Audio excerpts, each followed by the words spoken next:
So I think it's important to understand some of the cultural differences and understand how different investors think as well. Reed, can you talk a little bit about the culture in Australia and how it may be different than here? I know this might be a tough question if you live here, and it may not be any different. I see a difference in Japan, for example. Sure. Like who was I talking to earlier about a webinar that we had where you do a webinar, you have 100 people signing up and 40 people show up and they're like, great, I got 40%, right? Out in Japan, for example, you do a webinar and 100 people sign up and you have 98 showing up and the other 2 emailing saying, I'm very sorry, I couldn't be there. But that means on the investment side as well, you better do what you say you're gonna do.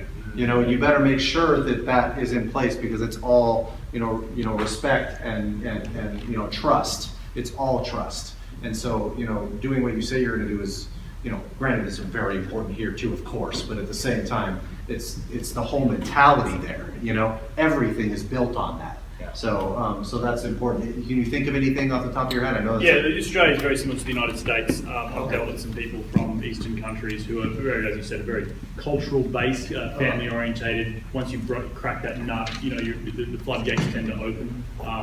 Australia is a little bit more individualistic. You may have a couple of friends. It's I've got signing up for 60 people and only 20 people showing up. It's probably pretty classic of Australia. But I think in general you'll have if you're going to get this type of numbers turning up to a Japanese conference, at the end of the day, I'm sure we're going to get into it in terms of advertising and attracting international investors. It's about building that credibility first and tapping into that. Why do you want to leave or bring capital outside of Australia or Japan or China, or what is your why, and then try and help them with that why. But the first and foremost is really establishing that credibility